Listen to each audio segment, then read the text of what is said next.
locked in. Look at what we have here, folks. To the only show that matters. The cream of the crop. Duke loves wrestling. And there is no one that does it better than your host. I have come here to chew bubblegum and kick ass. The Duke. And I'm all out of bubblegum.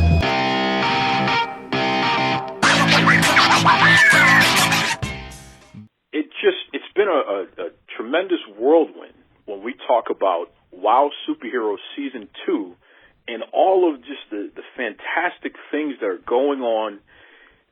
Season 1 was great.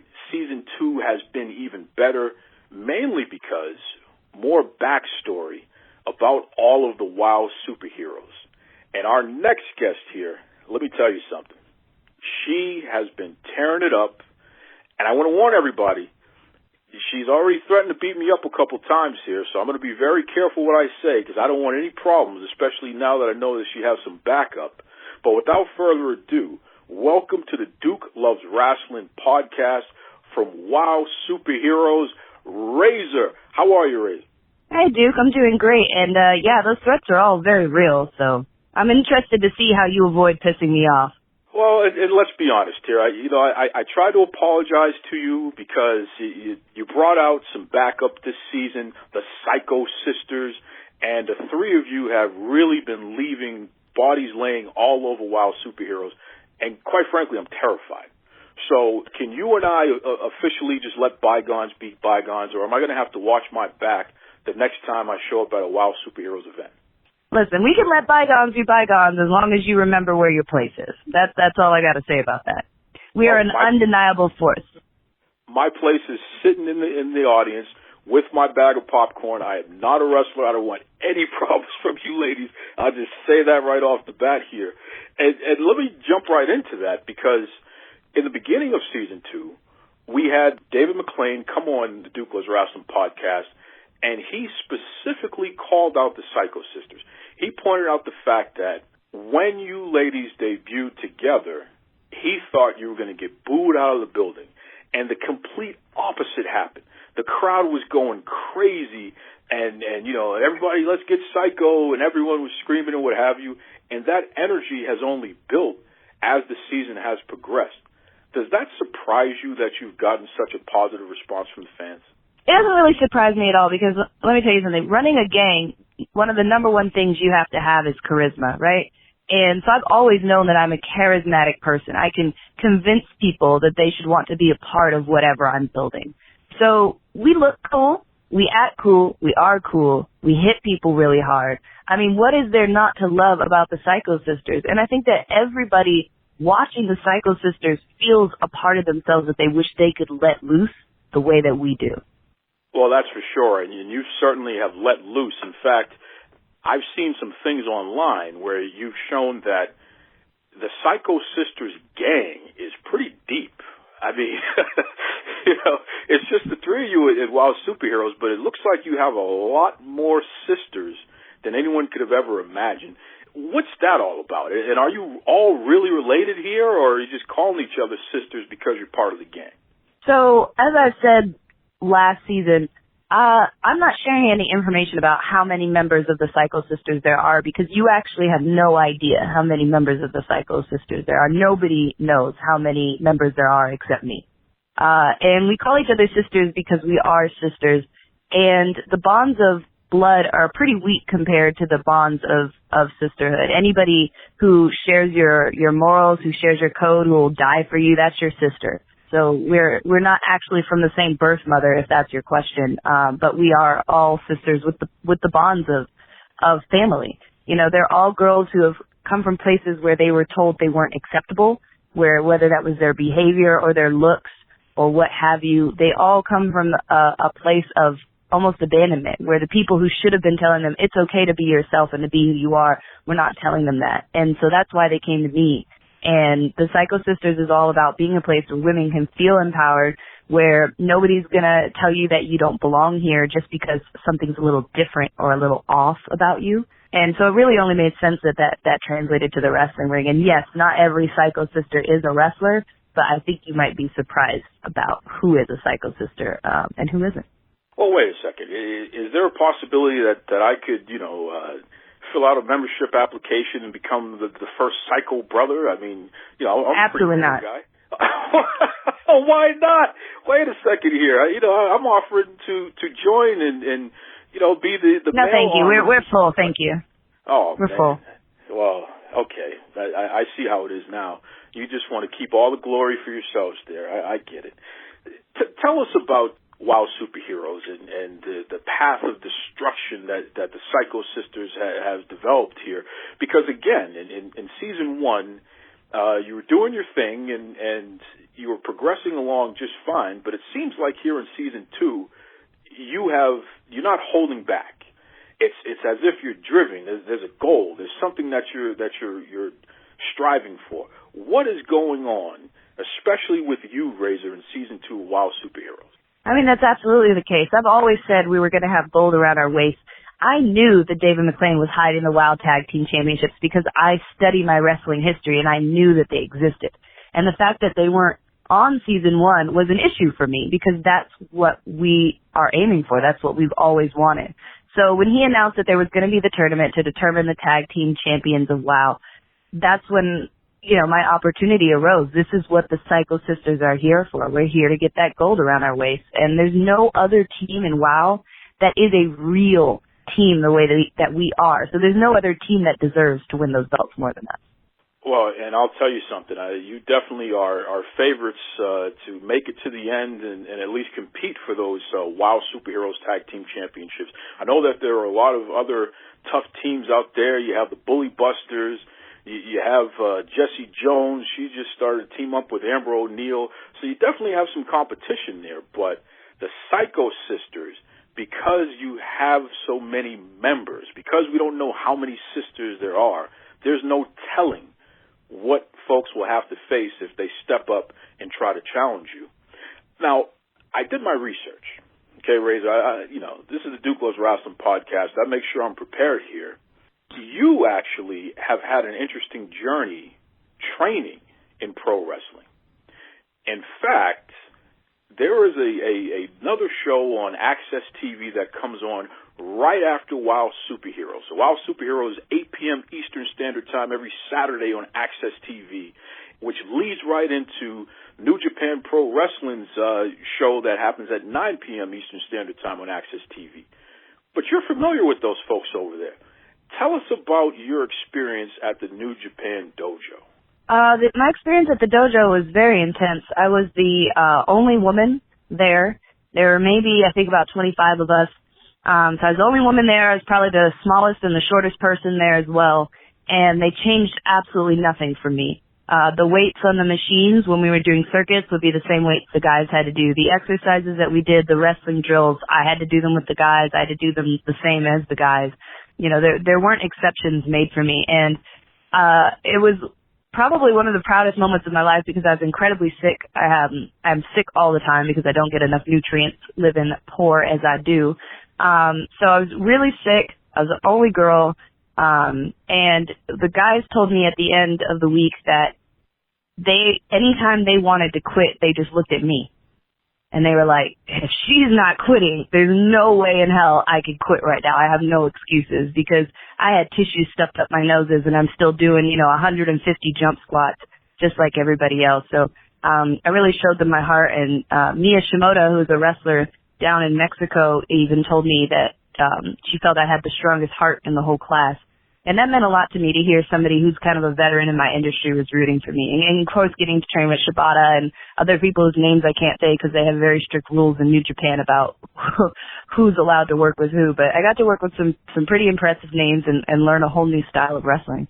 Once I found out that fact, then I went back and I thought about all the matches that I've seen you in WoW Superheroes in particular. And it's like, wow, no wonder this woman is just so fierce and so intense in the ring. I mean, because you had to survive fierce and intense training.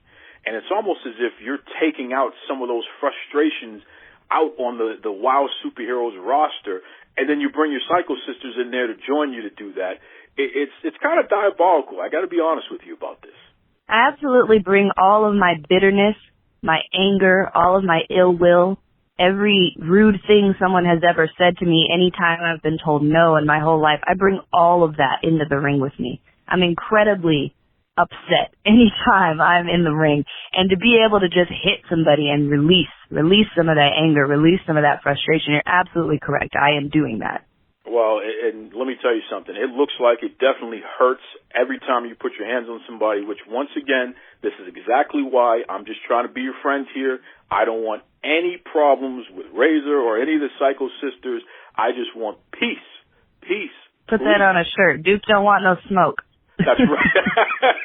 You got that right. And Duke don't want no Psycho Sisters. That's correct there. Now tell everyone, please, because you have developed such a strong fan base all over the world. I mean, people who tune in every Saturday because they want to catch Razor and the Psycho Sisters on Access TV, Wow Superheroes, Prime Time, and also just the energy that surrounding what you're doing on Twitter. I mean, the tweets that go out, especially when the show is on, Instagram, all of the support that you have on the social media. How can folks continue to follow you and find out what's going on with Razor and the Psycho Sisters? We're Razor Wow, they're Wow Mesmerize, Wow Fury, on pretty much any platform. If you just type in Wow and then our names, we pop right up. Use the hashtag Wow Superheroes whenever you're watching so that we can see what you say. You know, sometimes people forget to tag us, but we can go and we can check the hashtag and we can see what's being said and we can still interact with people, because I'm going to tell you something. That is the biggest proof that our show is legit amongst wrestlers, is because you will see all of us talking about the show, right? Like, how many other shows are there where wrestlers are actively talking about and wanting to interact with the fans about what they just saw? It's because we actually are excited about what we're bringing to you, because it's not something that anybody else is doing. So be sure to use the hashtag. Be sure to tag us. Tell us how you feel about the shows. If you clip GIFs or videos, send us that. Like, we love to see all of that stuff. And I can speak from experience, folks. As you're telling everybody how you feel about the show, just make sure you don't say anything smart about Razor or any of the Psycho Sisters, because, you know, they will make you pay for it, that's for sure. Yeah, I mean, if you feel a frog, you leap. I am not a frog. I swear I'm not a frog. Before I let you go, I got to ask you one last question here. This is a very important one, okay? You won't allow me to join the Psycho Sisters to be the first official Psycho brother. Fine. I have to accept that rejection. But can you help me out with something else here? Maybe. Can you let the Duke know who your barber is so I can get my own Razor haircut? No, sorry, that's on a need-to-know basis. I can say with all honesty, folks, Wow superhero star Razor and her entire group of Psycho Sisters, they absolutely terrify me. Oh, what a wild ride that interview was. And you know, I had to be very careful, because I'm telling you, these ladies love to fight. They love to mess people up. There's so many of them. You don't know how many of them there are because there's so many of them. It's just a wild ride. Welcome back to Duke Loves Rasslin, the show about pro wrestling and everything else. And as you heard, I mean, hey man, this Wow Superhero series that we're doing here, it's just rolling along. There's great stuff. You know, getting an opportunity to talk to all the great stars. Once again, you can check out the show every Saturday, 8 p.m. Eastern Standard Time on Access TV. You know, I'll tell you right now, man, Access TV is really shaping up to be the best place you can check out top pro wrestling content from around the world. You know, I mean, the fact that they have Wow Superheroes and New Japan Pro Wrestling comes on directly after that, so that's 9 p.m. Eastern Standard Time on Access TV. But don't forget, Impact Wrestling, they're going to start their show officially on Access TV next Tuesday. So that's going to be just insane, man. In fact, I was on a special conference call with Taya Valkyrie and Brian Cage, you know, so that's the Impact Women's and Men's Champion. Scott D'Amore is on the call as well. Some really interesting, cool stuff that we're going to see from Impact. And I have a funny feeling that when we talk about this whole pro wrestling wars thing, it's just getting started, baby. It's just getting started. And I'm going to tell you right now, I really hope that WoW Superheroes and Impact and even New Japan, I hope they all find a way to work together somehow, some way. They're all on the same network. So there's really no reason why, the great minds can't come together and figure this out. It just be some of the best wrestling content we've ever seen. We are living in a period of time as pro wrestling fans that may exceed the 1950s, where I was like the golden era of wrestling, the 1980s, which was the second golden era of wrestling. It was even bigger, or even like the Attitude Era. We may find ourselves exceeding those periods of time because there's just such great wrestling content all over the place. Can't get enough of it. And I'll tell you right now, WoW Superheroes is right up there at the top of the list, man. They do a great job every week, and I really love it. Really enjoy talking to the ladies, and next week we definitely have another WoW Superhero star, so stay tuned for that. But watch out for that Razor, man. Her Psycho sister, she's just intense. Jeez. On this week's episode, we have literally the world's most loved, most well-known fan, Dave Wills, aka It's Still Real to Me, damn it.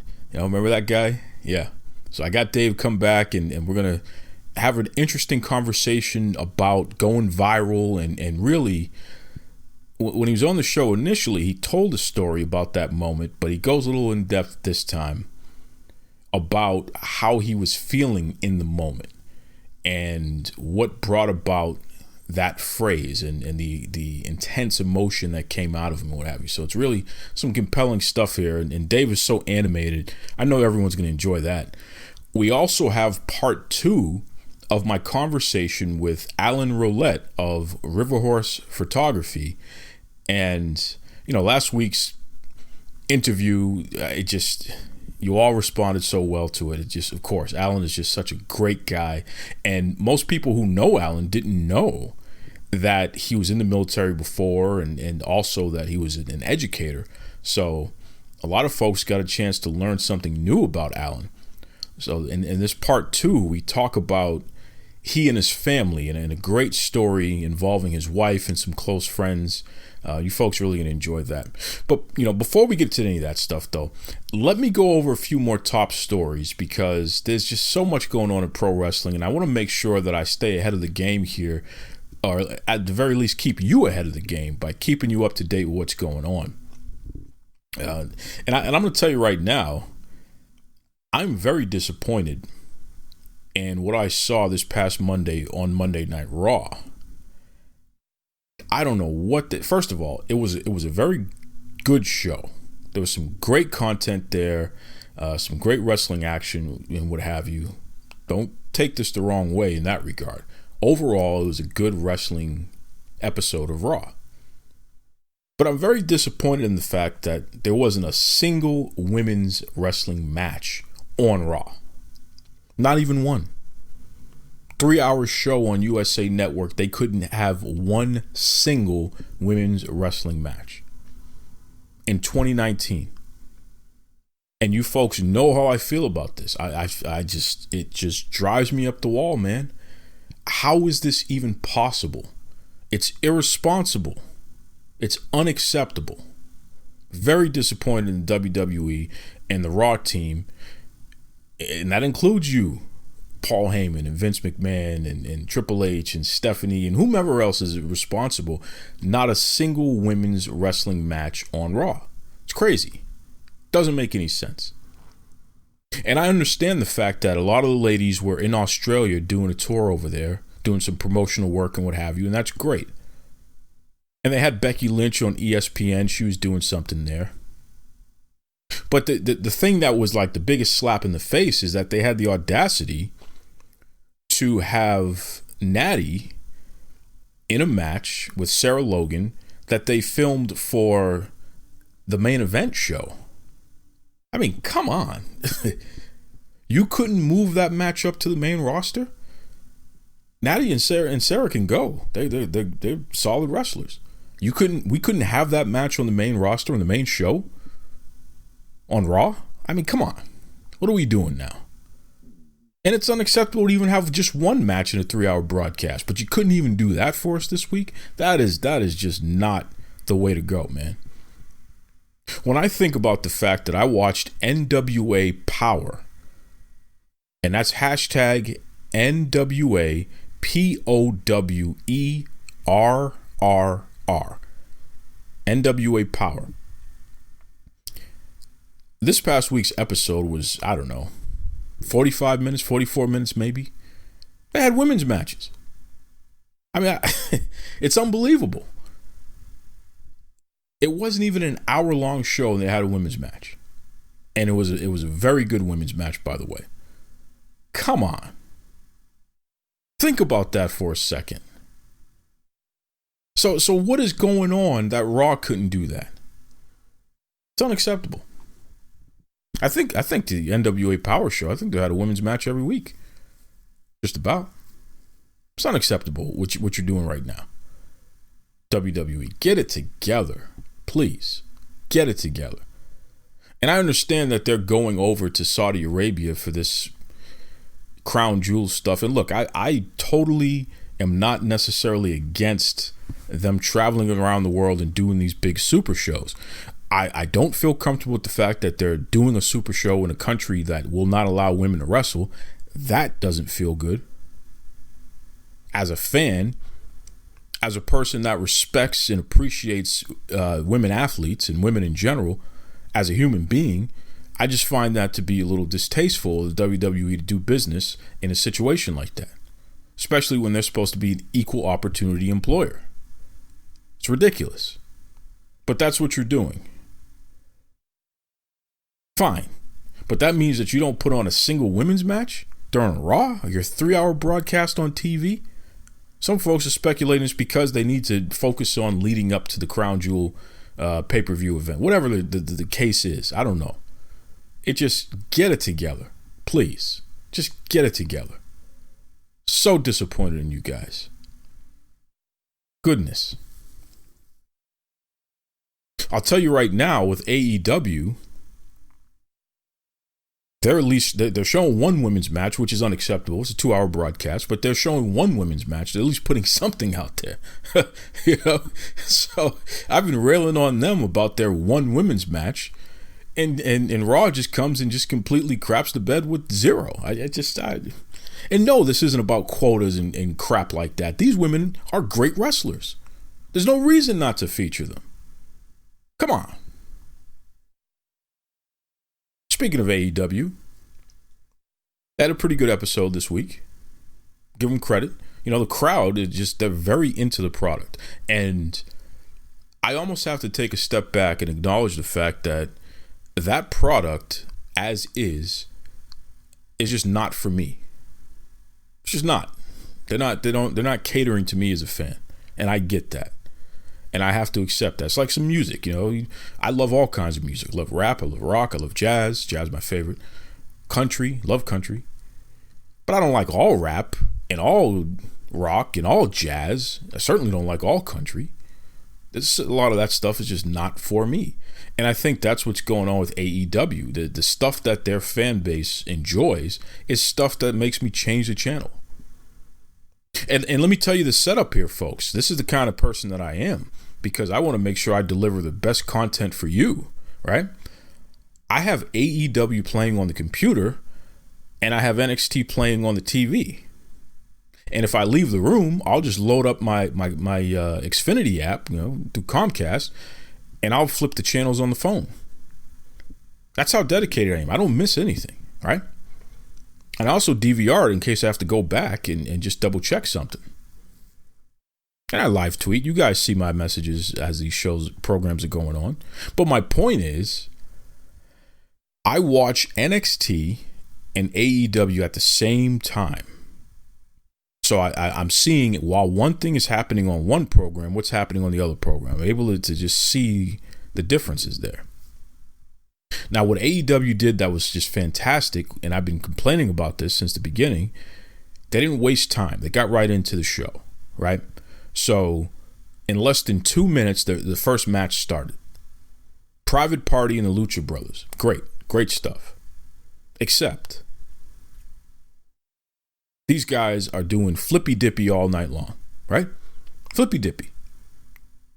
No selling, just flippy dippy. Just flips and dives and Cirque du Soleil and all this other stuff. But the crowd is going crazy. And you'd be a fool not to acknowledge that. So I acknowledge that. It's good stuff, man. If you're entertaining somebody, especially the paying audience, that's a great thing. Great. But over on the NXT side, the crowd is passionate and they're into it as well. And we have Bianca Belair and Rhea Ripley, and these ladies are working holds. You hear what I just said? They're not grabbing a hold, they're working a hold. And they're telling a story, and they're selling, and there's a lot of drama, and there's a lot of both are trying to survive and make it work. And yeah, there was some shenanigans and interference and things like that, but it advanced two separate storylines, so it made sense. It was great stuff. I loved it. Loved that match. Very good match. The Private Party Lucha Brothers match, I can't say I loved that match. I couldn't stand it, to be honest with you. But the fans loved it. So hey, good stuff, I guess. You know? Just, it's interesting. And I feel that might have been the best match of the night, to be honest with you, on the whole AEW program, despite the fact that it was a Flippy Dippy Mania match and it was the first match of the night. That's just poor booking, as far as I'm concerned. Those guys should have never been able to put on a match like that. Because I'll tell you what it did do. It completely buried the Young Bucks match later in the night, as far as I'm concerned. Completely buried them. They took on the Best Friends. And that match just couldn't compare. Just couldn't. First match blew them out of the water. So, that's interesting. Finn Balor, heel turn on NXT. He may have aligned with the Undisputed Era, maybe not. He didn't do their symbol, but he turned on Johnny Gargano and Tommaso Ciampa. That was interesting. That's going to be some compelling TV. I'll tell you that right now. Goodness. It's good stuff. Then we have Asuka and Kairi Sane. They did some kind of vignette where, Dakota Kai and her partner, they're going to be challenging them, which is going to be interesting. So I guess Asuka and Kairi are the heels. Great. Good for them. It's going to be fun. I can't wait to see that match. So I'm enjoying it, though. This Wednesday Night Wars, NXT, AEW, it's really fun to see. And we're seeing development out of AEW that in the beginning, it just wasn't there, even though they've had this time. They had 4 pay-per-views and what have you. It just wasn't there. But we're starting to see some development. I still don't see a male wrestler of color, single, who is anywhere near the title picture. Still don't see that, which is a disgrace. As I said, they did have one women's match with Britt Baker, who I can only boo because she's not very interesting to me, because all they want to talk about is how she's a dentist. Well, so what? What the heck does being a dentist have to do with being a wrestler? Okay, unless you're an evil dentist or you're a happy dentist or you're giving out toothbrushes to kids or something. I don't know, but just the whole way they package her doesn't make sense. But that's a whole other story. But I think there's obviously there's room to grow for AEW, and I think they are growing. It's just at a rate that's pretty slow, but they're going to get there, hopefully. They just need to get it together. Because especially when you listen to the crowd, how they react to Private Party and Scorpio Sky and what have you, they want wrestlers of color to succeed in the company. The fans. It's up to the company to position these guys to do so, though. And especially as singles wrestlers. There's no reason not to have it. It just doesn't make any sense. You got Sonny Kiss, who I guess they put in the AEW Dark. I still got to go watch that, by the way. I saw a clip where Sonny and Goldust, Dustin Reynolds, they were walking together. That's pretty interesting. I want to see Sonny Kiss as a single, though. I don't need to see Sonny Kiss in a tag team. But that's a whole other story. Whatever. And then you got Keith Lee over in NXT, who, I'm telling you, man, the crowd is hot for this guy. They love him. Just like they love Matt Riddle, bro. Those two on a collision course. And Adam Cole, he better watch himself, because one of those guys is going to take that championship from him. I'm telling you right now. You watch. So good stuff. And like I said, the NWA Power Show, in my opinion, the 44-minute show by far is the best wrestling show on TV. Second, I mean, a very close second would be Wild Superheroes, because I love what Wild Superheroes is doing with the Beast chasing Tessa Blanchard, and she's getting so close, and then she gets knocked down from it. I love their tag team series. I think with Kiera Hogan, who is fire, the stuff that she's doing with Adrenaline, who is Diamante from LAX, they're just a solid tag team together, and I'm loving it. I got to see Dagger, who, you know, she's one of my favorites. I'm a big fan of Dagger. You know, just I'm enjoying the Wild Superhero Show. Just love it. And I think the NWA Power Show, which, here's the crazy part about that, it's not even on TV. It's on Facebook and on YouTube. But I'll tell you right now, man, that show is a hell of a show. Hell of a show. So, there's that. A few other things have happened this week that are not as big. I mean, Seth Rollins, I guess he kind of pissed off Jim Ross. Seth Rollins was at some kind of Q&A session, and he talked about the fact that they asked him about Kenny Omega, and he said when Kenny gets done with the minor leagues, which he's referring to AEW, when Kenny Omega gets done with the minor leagues, he can come up to the big leagues and come to WrestleMania and show me what he's got. Well, Jim Ross, he's just up in arms about this, and he goes on a tirade, and, you know, maybe one day you'll be as over as your girlfriend and all this other garbage. Just garbage. Very disappointed in Jim Ross, to be honest with you. He's a legend, right? I love Jim Ross as a commentator, but some of his comments are just ridiculous.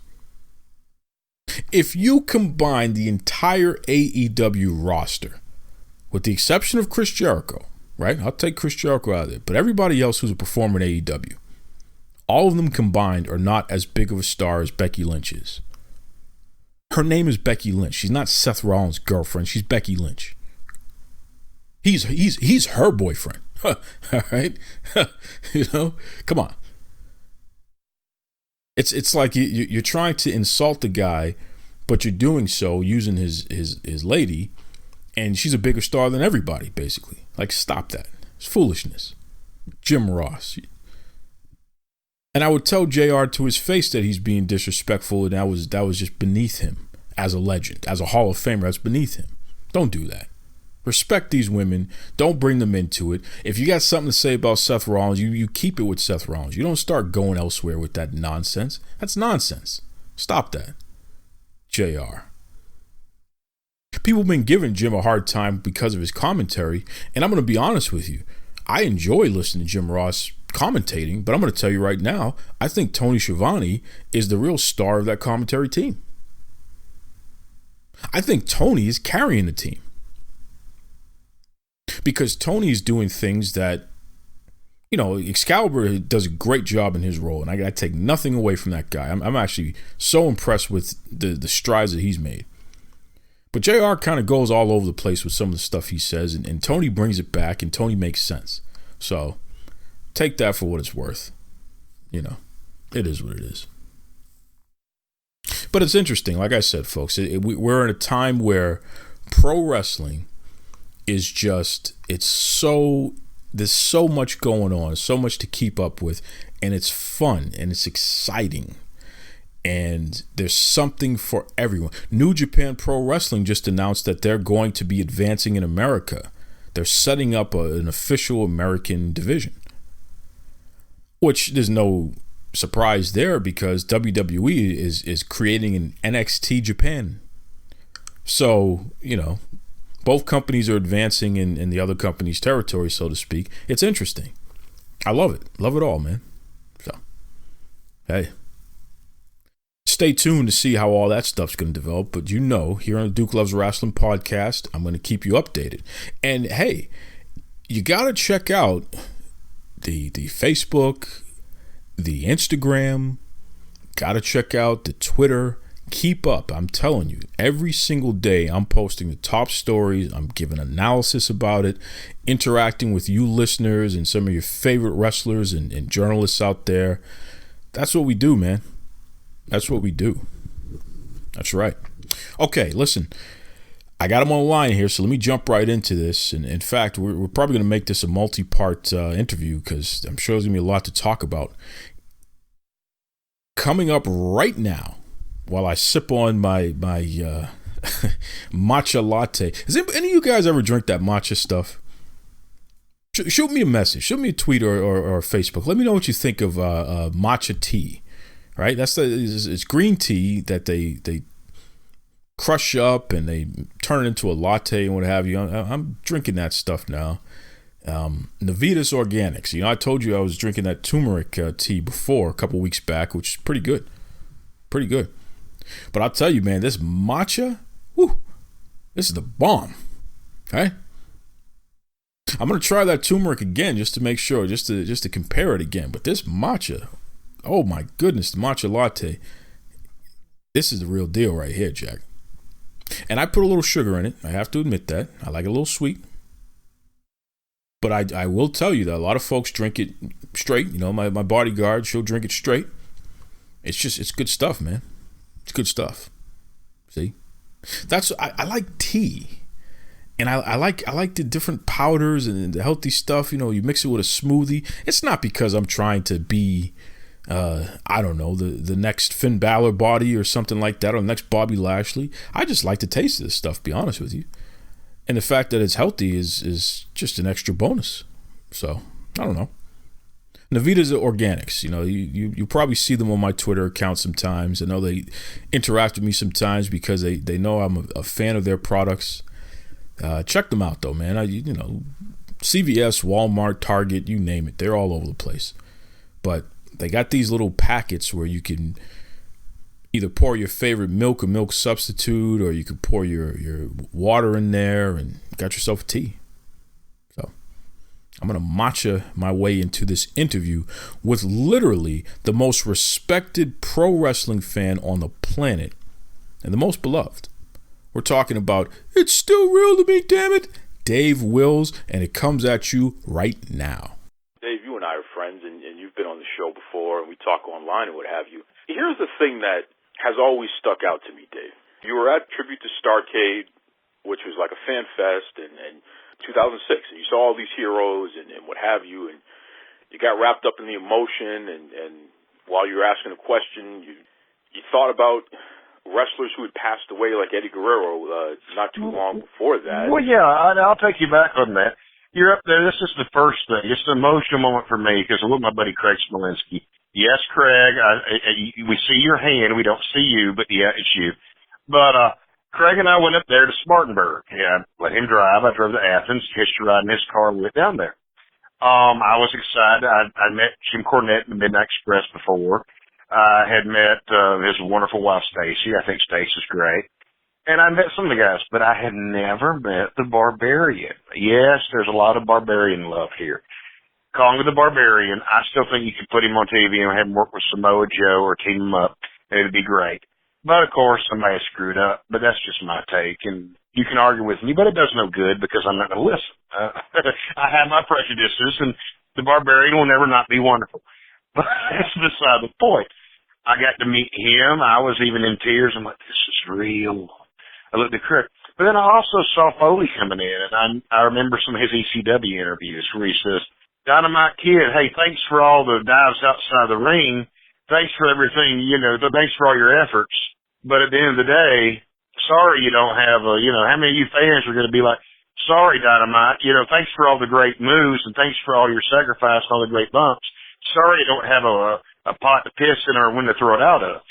And he was kind of homeless at the time. He was. And he, came to America, supposedly with $20 in his pocket and left. I mean, I recommend Pure Dynamite. I may be off of my numbers, maybe 40, I don't remember. But it was a tragic story. I'm thinking to myself, oh man, Foley's around here and he's had a sacrifice. Harley Race had to be hauling the wheelchair. This is the handsome Harley Race, the best wrestler on Guy Stringer, the king. And he can't walk, And also one wrestler who I don't really name, he had wound up, apparently they found him peeled up or something and they sent him took him off the road that week. And I was, kind of concerned about that.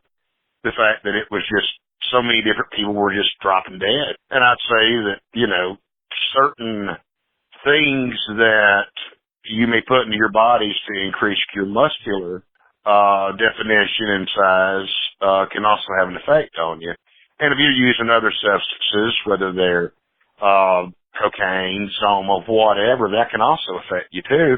But it just seems like they was just totally, you know, going out there and, you know, the Wild Wild West. And I understand. A lot of fans don't understand, and I'm not saying I'm an expert by any means, but wrestling is, to a certain extent, entertainment, but it's also rock and roll. I mean, it is sex, drugs, and rock and roll. At the end of the day, when the fans are gone, and when you're not there anymore, and you don't hear the cheers, and you don't hear all this other stuff, and everybody wanting to be your friend, and so get your autograph and buy you dinner, what entertains you? You're by yourself, you're alone, you don't have a family with you, you're missing your kids. A lot of people turn to various stuff. And a lot of people were getting into a lot of trouble with that. So when McMahon said, hey, I'm going to do this wellness policy, yeah, I'm sure it was the best thing he wanted to do for his business because it costs money. But at the end of the day, I think the sport's a little richer for it that we did it. And that some people have been able to get some help. I think Dallas Page is tremendous because of all the great things he's done and how he's been able to help certain people with the DDP yoga and help them walk. I've done some DDP yoga. It ain't easy, brother. And I'd recommend that, you know. The Dallas is a great guy. Unfortunately, I never have been able to stick to an exercise plan or something. I did do a diet, though. I'm okay with ketogenic. I dropped 76 pounds in 150 days. Well, congratulations on that. That's a hell of a drop. Exactly. Hashtag still a fat ass, but getting less. There you go. But here's what's interesting, though, Dave, about all that. In the moment when you were at this tribute to Starrcade, this fan fest, basically, in the moment you were thinking about all of those things. Absolutely. Finally called on you to ask your question because it was a Q&A session. That's when all those emotions just came pouring out and you spoke from the heart. Exactly. Now, keep in mind, I kind of transported myself back in time to when I was in 7th grade and went out there and was a little kid in Ackworth, Georgia, going down to the Time Saver gas station buying wrestling magazines. And I looked at my buddy Craig and I said, it's real. It's still real, man. I got to meet my favorite wrestler, Barbarian. I got to have a talk with Dr. Tom Pritchard on entertainment. He may have been one that he gave me some understanding about what some of the wrestlers go through. And Tom Pritchard's a great guy. I love Dr. Tom to death. But I'm just thinking, wow, this is incredible and all. And I went up there and I was going to ask, hey, thank you for the sacrifices you've made to your bodies. Because Funk had given an interview and they said, what would you like to do? Who'd you like to wrestle that you didn't wrestle? Or who would you like to wrestle? And everybody had their answer. And Funk stuck with me because he said, I'd like to have one more match with Eddie Guerrero. Now, if you were a fan at the time, I don't know many people who had a dry eye because I had people call me up. Where was you, Rob? We're just crying because you loved Eddie Guerrero. You wanted the guy to go ahead and succeed. He was a smaller guy.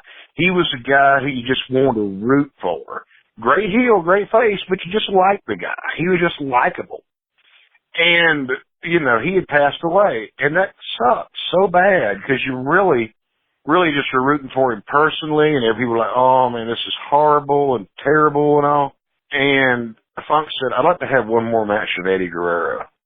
And then he gave the story, and I've repeated 100 times, but I'll repeat 101. Go back to the police report of any decent-sized city, Spartanburg, South Carolina, Boston, Lowell, wherever. All right, you got a crack house somewhere in town. You got a crack house? Trace back all the deaths back in 2006, 5 years, 2001. Trace back all the deaths.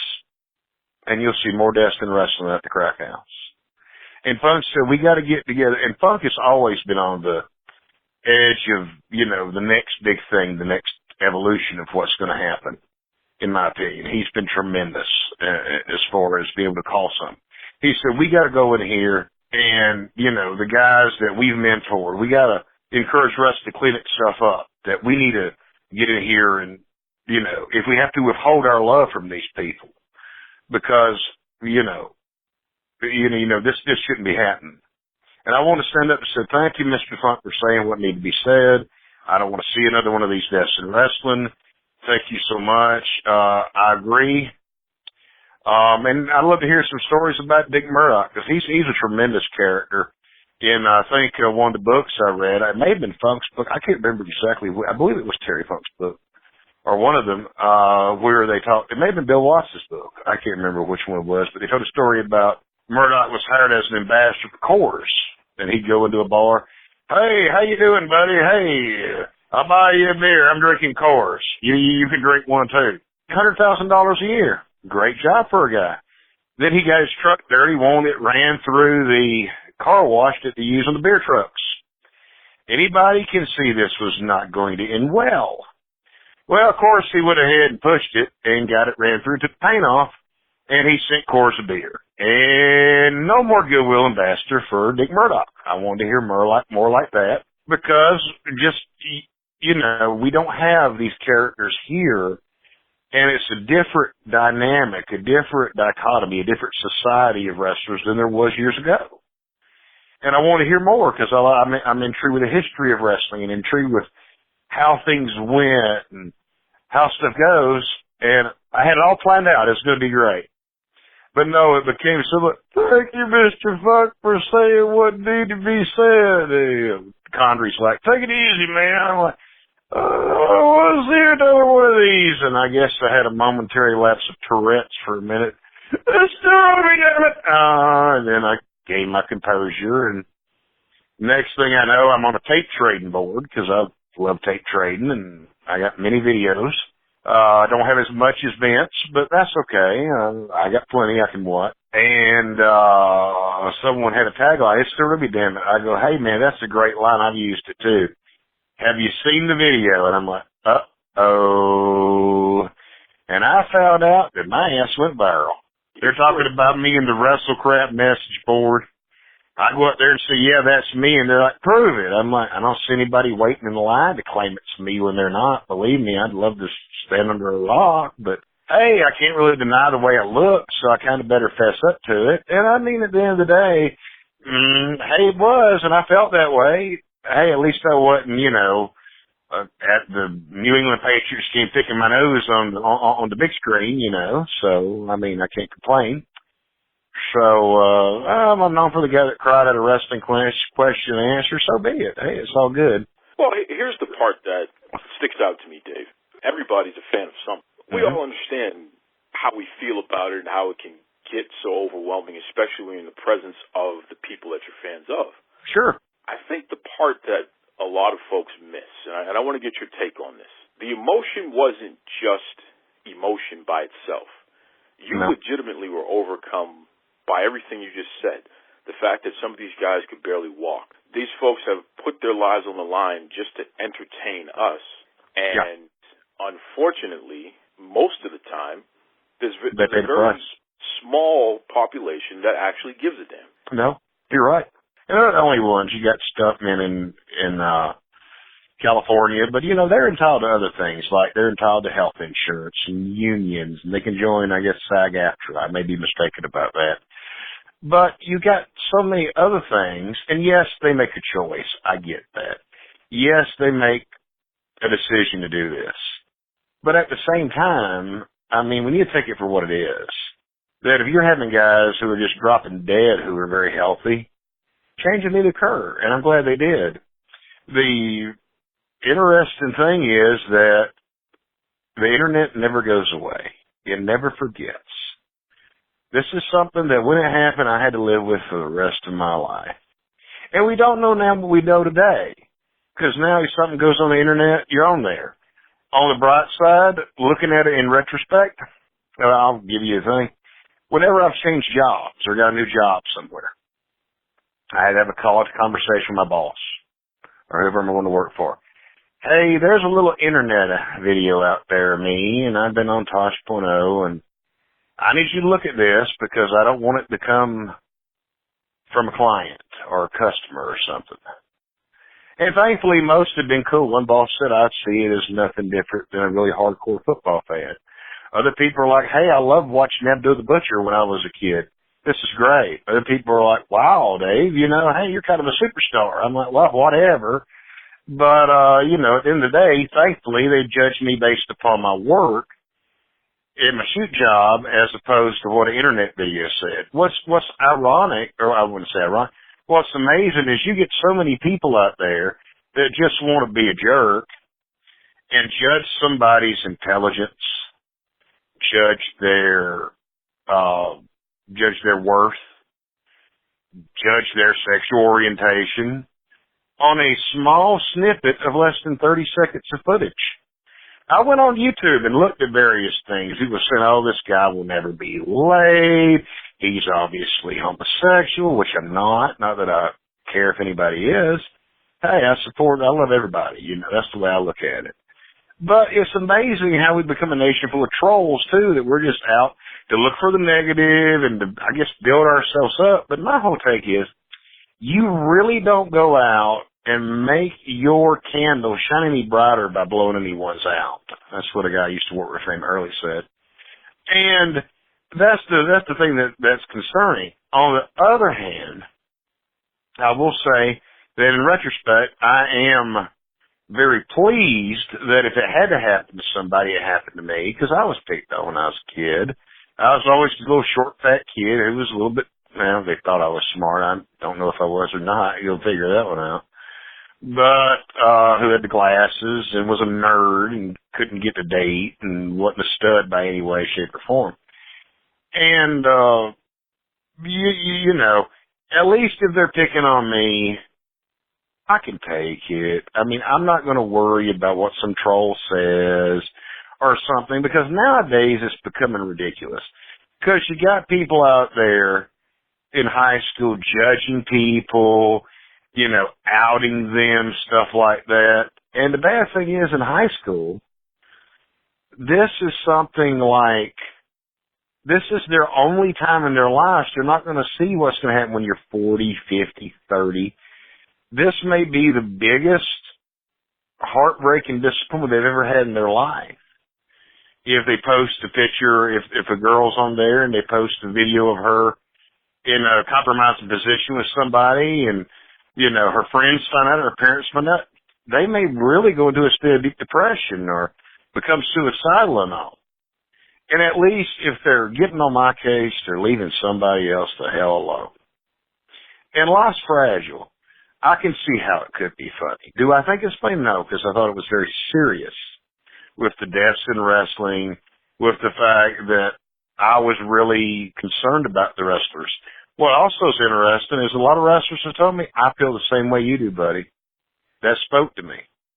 It is just amazing. It's just really, I don't even understand the depth that it went to. They had a show for a group called SAS, I think in the UK or England or something.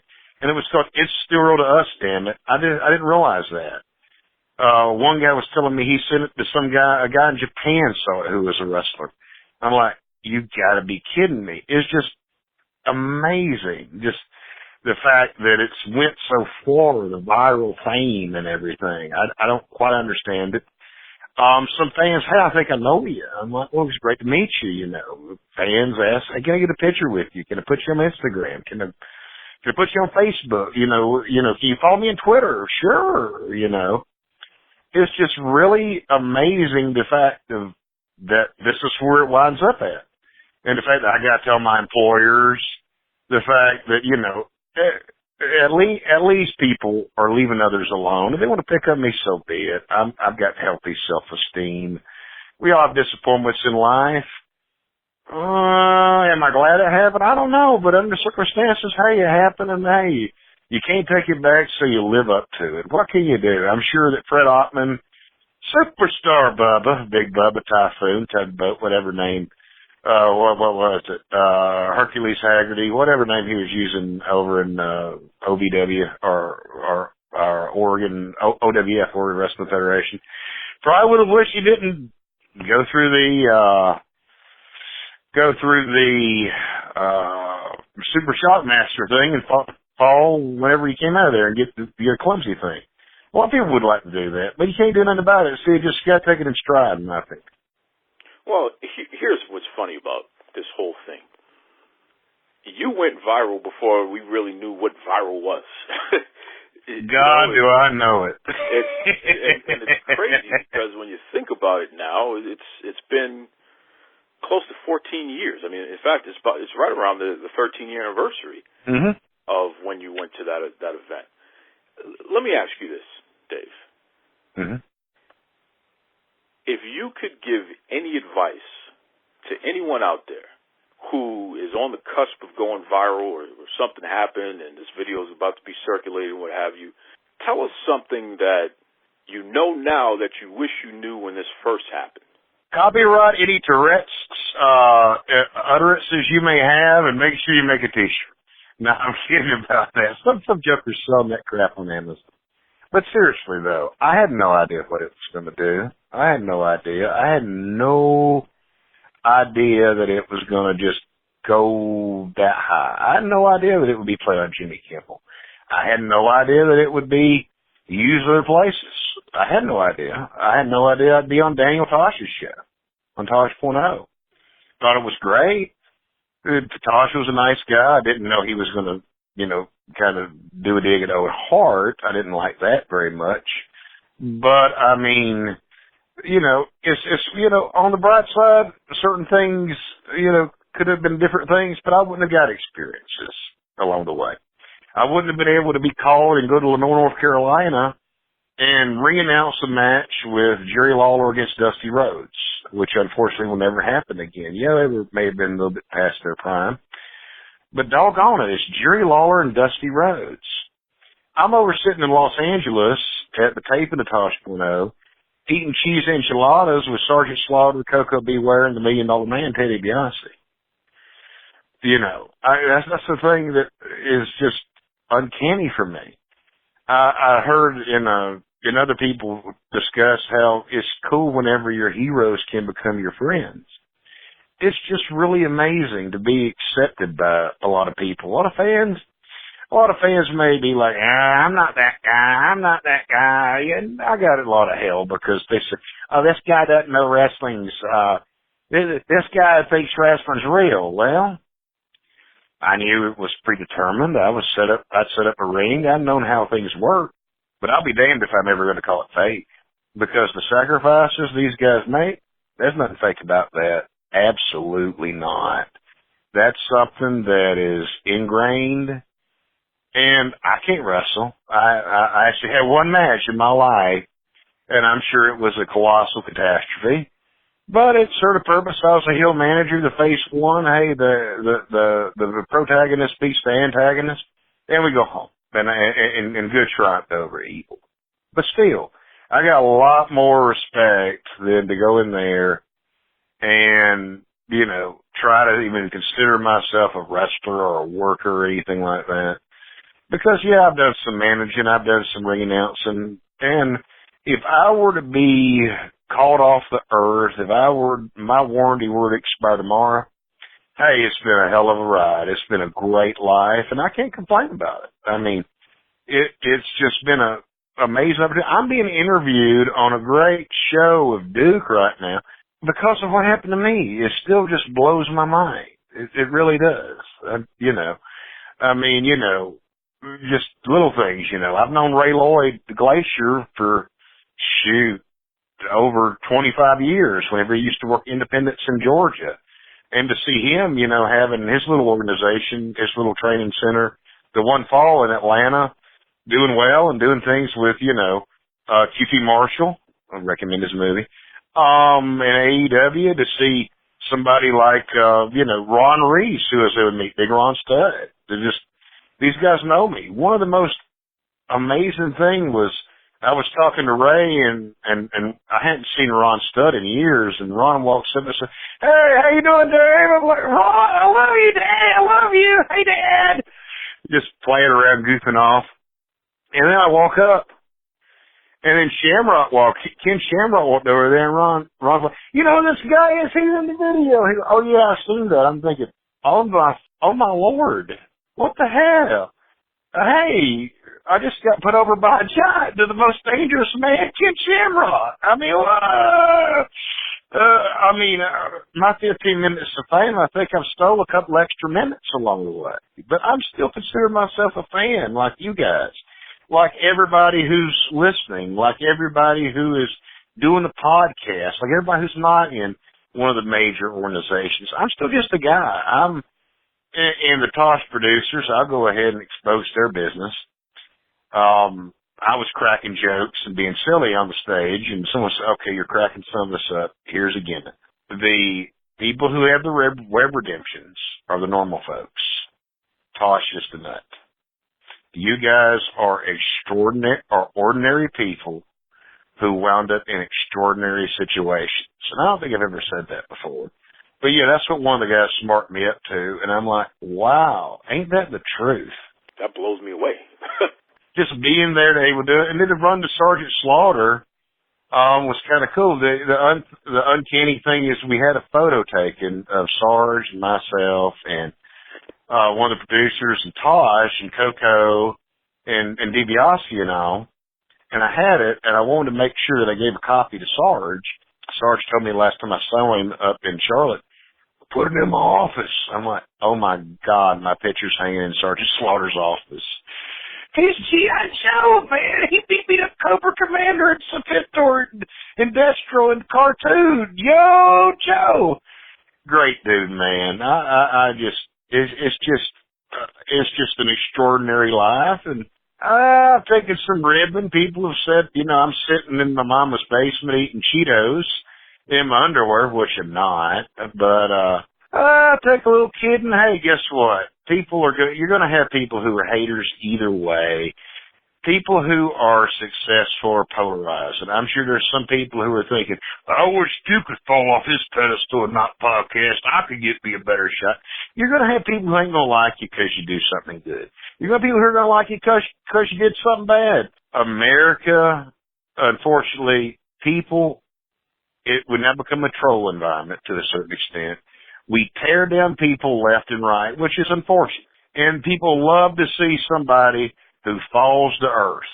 Oh yeah, I knew he was trouble. And I'm as guilty as the rest of it. When I saw, 19 kids and counting, I'm like, something's funny over there. And then I'm like, aha, they're off the air. I knew something was funny. But at the same time, that's not the best example. But they also love a comeback story as well. They like to see somebody come up from the phoenix rise from the ashes and come forward and be able to do good and succeed. We all got challenges, man. We all have something to do. And a lot of times it's not what you do. You get circumstances. Should I have gotten a copyright in my slogan? Sure. Should I have got T-shirts? Absolutely. Should Pro Wrestling Tees print up one and give me some money? Absolutely. I could use a few bucks. But they're not going to do that because I don't have, 5 zillion followers or some crap. But, yeah, there's other things you wish you didn't do, but you can't do nothing, so you can either beat yourself up or keep on going. So you got to keep on going. And it's a lot less of what happens to you is how you react. You're going to have good things and bad things. One of my old bosses, Cecil, told me, Dave, never get too high and never get too low. Because as soon as you get too high, you're going to have a valley coming, and never get too low because you're about to walk up the mountain. And I try to do some of that stuff because, hey, some days just suck. But some days are great. So, hey, what can you do? You're a guy that has gone viral. Everybody knows who you are, and I'm sure people would love to get in touch with you if they knew how. I think that's been the most, in my personal opinion, that's been the most criminal thing about this entire issue is that so many people share your information. When I tell you this, literally I can't go through a day, not a single day, and I can't recall a single day since I've been on Facebook and Twitter where I have not seen It's Still Real to Me, Damn It, that GIF at least once. It has never, I can honestly say 100%, there has never been a day where I've logged on where I haven't seen it once. So the weird thing is though, Duke, is that we live in a bubble too, a wrestling bubble, because we're fans, we follow things and all. The weird thing was a buddy of mine that told me, Joey told me, that whenever he posted a picture, I think on his social media, me and him together, he used to do some ringing outs in Tennessee. I love me some Joey, for next. But he was telling me that he posted a picture. We went to the Gulf Coast reunion. I met up him down there, and I still don't think I've changed too much. I still try to be a regular guy and not, have an attitude about it. No, because I still think I'm no better, no worse than anybody else. But he said that even people he went to school with who had no knowledge of wrestling were familiar with it. Like I said, I don't really know how it went across all these guidelines, everything. It went all across everything that happened. It's just amazing, And yeah, it's always out there, but I mean, it's really weird that it went over kind of mainstream too. Go figure that one out. Well, it's gone over mainstream and it hasn't gone away. It is legitimately part of our popular culture. The internet never forgets. It never forgets. How can folks get in touch with you, Dave? Because this is what's most important to me. I know for a fact there are indie wrestlers and indie promoters.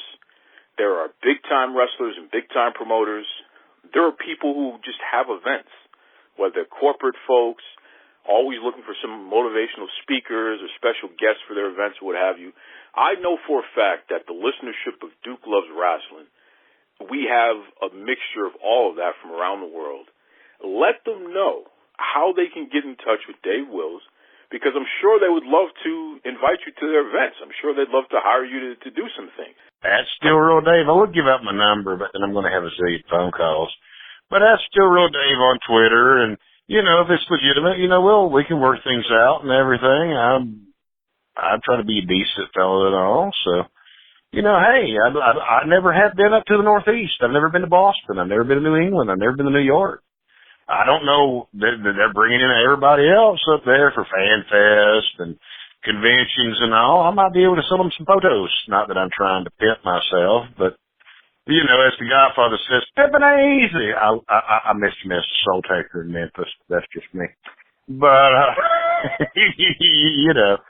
But, I'd love a chance to do something like that and all. So, and I'm going to be at the end, and if you're at the NWA pay-per-view and the NWA TV tapings coming up in Atlanta, Georgia, I have something called a multi-day ticket, a multi-pass. So I'll be at all three, Saturday, Sunday, and Monday.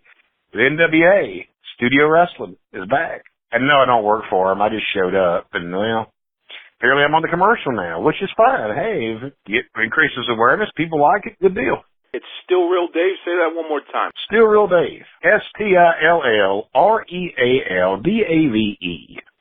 How fun is that? I mean, Dave Wills is just a great guy. I love talking to him. And in fact, there's so much more. We're going to have him back next week for part 2. So definitely stay tuned for that, because he definitely... Dave has a interesting story about how he even became a pro wrestling fan and some of the stuff that he got to see growing up in Georgia. So it'll be fun. Be fun to listen for you. Part 2. Shout out to Dave. Good guy. Okay, listen, we're going to take a quick break. And then on the other side of that, I have part 2 of my conversation with Alan Rolette of RiverHorse Photography. And I'm telling you right now, if you're looking for a little inspiration, if you're looking for just, he's like everybody's favorite big brother or cool uncle. I mean, Alan Roulette's just a good dude, man. On the other side of the break, you're going to hear part 2 of our conversation. Stay tuned. This is former WWE superstar Al Snow and magician to the blind. You're listening to Duke Loves Rasslin.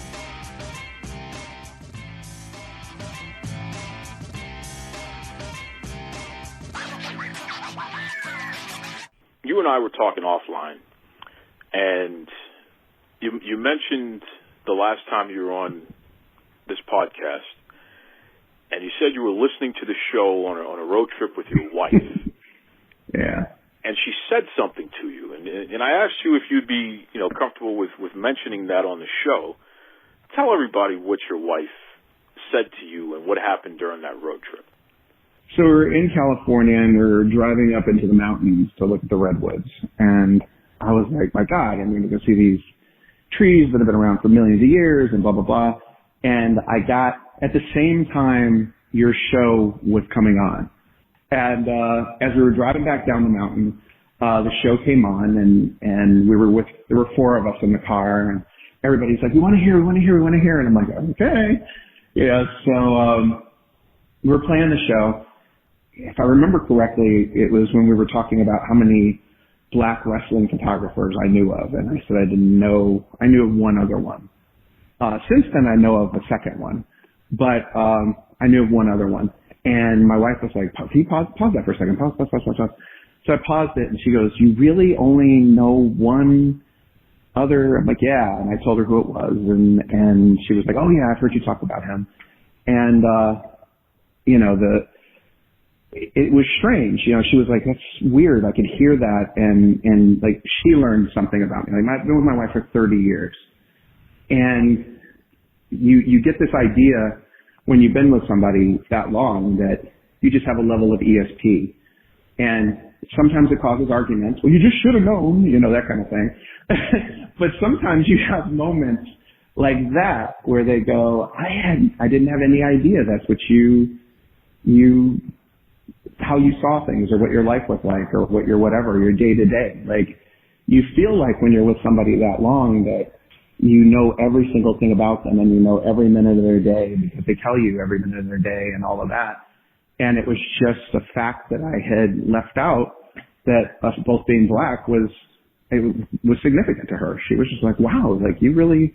And then we finished playing, and I told the rest of the story, and she was very surprised. She said, I had no idea. And it takes a lot to surprise her. Like, trust me, in 30 years of trying to surprise her, it takes a lot to surprise her with stuff like that. So, yeah. Well, what grabbed me about that story, and when you told me, it just blew me away, because I'm the type of person that I love chess. Chess is a game that I picked up on when I was very young, and I was fortunate enough that as I got a little older, the internet became big, and you used to play chess online, and you could play it in the Yahoo rooms and what have you. Chess, play with people all across the world. Yeah. One of the things that's always, and I credit chess for developing this, is I'm always thinking about what comes next. So it's not just what's in front of you. It's because this thing is in front of you, what's happening, the next move, and the move after that and after that. When you told me that you were playing the show and that your wife made you pause the show and asked you about this experience of yours, she didn't realize, it never came to mind, and obviously it never came up in conversation, that you legitimately you only knew of one other black wrestling photographer, and which means 99% of the time when you go to a show, when you go to a shoot, it's just you. You're the only black guy who's doing this thing professionally. What I think around here, yeah. What comes to mind when I hear that is putting myself in her position and the other people in the car. She probably has taken a step back and thought about your entire career now. And now she's able to look at it from a totally different lens now. So even things that you've mentioned, highs and lows and in-betweens and things that you've done and you've accomplished and what have you, it's just like, I would be interested to hear how she views what you do now compared to how she viewed it before she heard that little tidbit. It's almost like looking at it at a person, like you're a different person now, because it's like, oh my God, he's been dealing with the fact that he legitimately is one of the few black people who are doing this important job to so many people, this big job. He's one of the few, and he owns his own business, and he's able to operate and able to continue to progress and do all these things. He's built up this thing, and yet he's one of the few that exist doing it. That's mind-blowing. It is. I will freely admit that while I feel like I know a lot of people, they're probably somewhere are people that I don't know. But in my circle, we have a pretty huge circle of wrestling photographers nationally and internationally that all know each other, and we critique each other's work, and we put out challenges and give critiques. And, you know, I have a question about a piece of equipment. There's always somebody out there that can help me with that. Of that huge group of people, there's only one black person that I know out of that. And then I found out of one recently, last few months. Not last few months, I shouldn't say that, last 6 months or so. But of the people that I deal with all the time and are my peers and the people that I have a tremendous amount of respect for and learn things from and call me sometimes. Like I'll go, like, I will tell you, I did this one thing at a shoot where I never watched Game of Thrones, and I know that's supposed to be the cool hipster thing to say, but I never watched it. I wasn't into it. And when the last season came on, I had two really good friends who were so into it, and they were hour-and-a-half long shows and whatever, and all, you know, it's been out for a while, so I'm not spoiling anything. There were these ice monsters and all this other stuff. So I came up with this incredible idea, incredible in quotation marks, that I wanted to tinge my pictures sort of bluish. I wanted them to look like winter was coming, winter's here kind of thing. Because that's what they kept saying, winter's here, winter's here. And I was like, yeah, I'm going to give them just this little slight bluish tint to it, and it's going to be really cool, and it's going to be, and two people, when I posted them and showed them to this huge quorum of photographers, two immediately told me, what are you doing? This is awful. Like, it's terrible. And it's like, I'm like, really? And it's like, yeah. And I'm like, well, this is what I was shooting for. And then instead of just saying this is awful and terrible, they went, well, if you want to do that, you might want to try this or you might want to try that. Well, I did, and I didn't like it. And that whole idea kind of went along the wayside. But, you know, of the people who influence me, of the people who call me on my photography BS, you know, all that kind of stuff, I only know personally know one other black photographer out there that does that. And all the rest are, I don't know. I don't know if they exist or if they don't, or, you know, I don't know if I should put a candle in my window and hope that they follow the beacon someday, or, you know, like, I don't know. You know, I have no idea, but, you know. Well, it puts what you've accomplished into a whole different context. And, you know, I was fortunate enough to understand that when I first had you on the show. I mean, that was, first and foremost, I was completely drawn to your work and just the quality of the photos and the storytelling within it. And just, I knew who RiverHorse Photography was way before I had ever spoken to you. And I was just in love with this. This is just beautiful, beautiful storytelling through photos.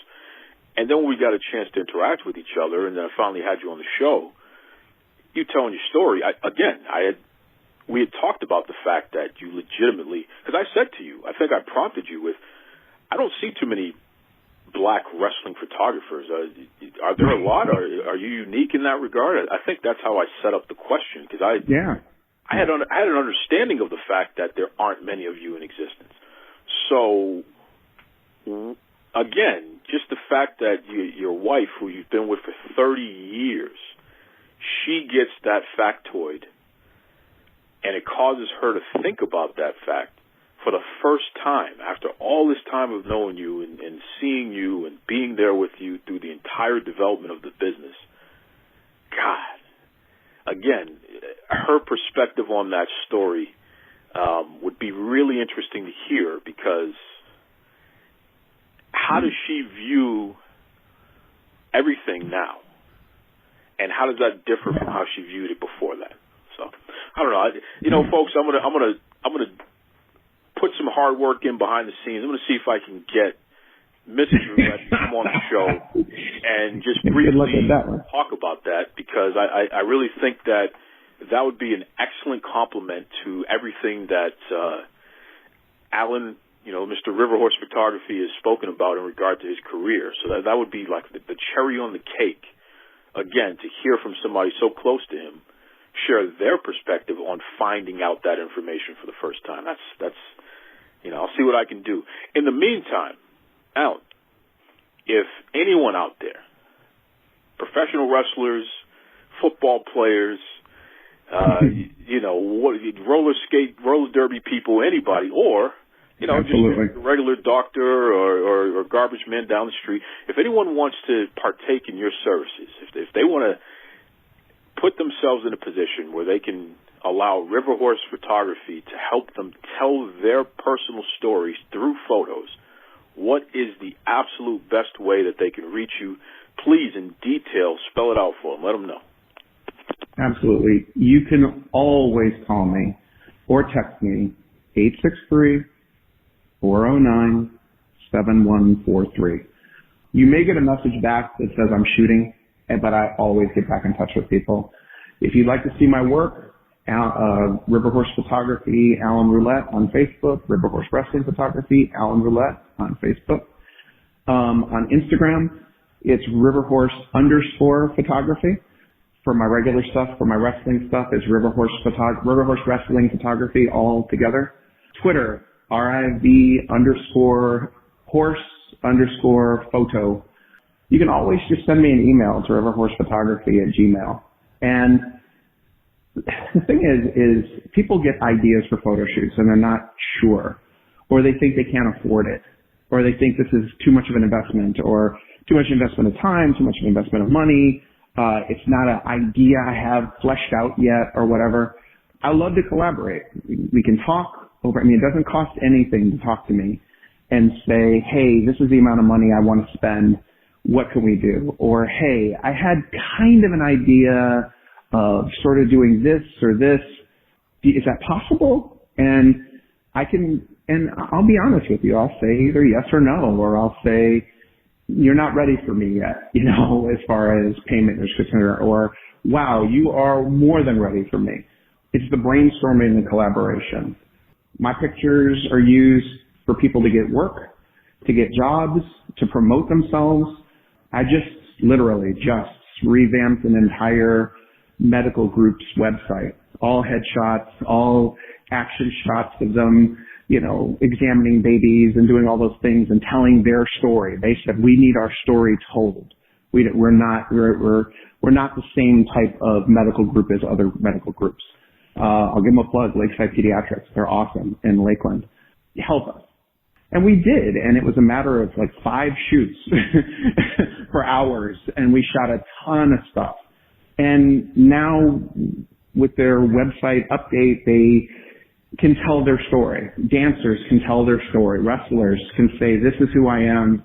I want to be in WWE, or I want to go to Italy, or I want to be on the poster, and all that stuff. And you get to make your dreams come true, and I get one more little tiny piece of immortality. If you're interested in buying fine art prints, I do sell fine art prints of things that I have shot traveling around the world, around the country. You can always message me or email me I can direct you to where you can see them and give you price lists and things like that. I do it all. The one service I do now that I didn't do before is I do on-site printing, like photo ops. So if you bring in a VIP or you have a party or you have something that's going on and you want pictures right then and there, something to print off and then get signed by the person who's there before the end of the show. It takes a little bit of time because I do it by myself, but I take the picture, I process the picture, I print the picture, you've paid for it, you take the picture and get a personalized message in person with the person you shot with. You shot with that person there. You get to do that. Or if you're having a party and you're walking in the red carpet and stop, take the picture. I take some time, print the pictures off, and now you have something beautiful to take home with you and your wife. I do all of that stuff. There is a difference between amateur photographers and professional photographers. And I know a lot of professional photographers, but I know a whole lot of amateur photographers who don't do these things. You'll get orange pictures back or grainy pictures back, and you're happy because you see your face in them. But, you know, it'd be nice to purchase a piece of artwork for yourself, of yourself. That's amazing. When you get something that you go, man, this is a good picture of me. I love this picture. How many people do you hear say that? This is a great picture of me. And then they look at themselves differently. You know, they look at themselves and go, wow, I'm beautiful. I'm handsome. I want to do this again. I want to get my kids to do this. All right. You know, that was Alan Rolette. And like I said, I really enjoyed listening to him and talking to him. And Alan's just a good dude, real good dude. And hey, we got the holiday season coming up. You all know that. Doesn't matter if you're a wrestler, a bodybuilder, or if you're just a regular Joe like me. Reach out to your favorite photographer. And if you're in the Florida area or wherever, I know Alan does a lot of traveling, reach out to Alan Rolette at RiverHorse Photography. You can Google RiverHorse Photography. You can check him out on Twitter and on Instagram and Facebook. I'm going to be putting up the post, and I'll be tagging Alan, which I did last week as well. So I know a lot of you folks have been checking him out. He's got some great photos, man. Some great photo sets of some of your favorite pro wrestlers. But I think a lot of folks miss the fact that he doesn't just do photo shoots with pro wrestlers. He'll do it with everybody. You know, Alan he enjoys telling stories through his photography, and he will do it for you. So definitely check him out. He's a good guy. Good guy. Listen, this is another fun episode, man. I mean, you know, started off with Razor from Wow Superheroes, which she and her Psycho sisters, don't mess with them. Then we also had Dave Wills, the super fan, and wrapped it up with Alan Rolette Part 2. Just real fun. Next week, we're going to keep that train rolling. In fact, I think I need to talk to somebody else from WoW Superheroes who has really made a splash, and I've been mentioning her name a lot the last couple of weeks. Faith the Lioness. You know, she's a singer and performer. She's a wrestler. She just aligned herself with that no good Lana Star. I got to find out what happened with this whole deal with Amber O'Neal, and now this feud with Amber and Jesse Jones, you know, Grits and Glam. You got to check those ladies out, by the way, especially on their Instagram. They got a show where they're traveling cross country and getting into all kinds of hijinks. Those ladies are hilarious.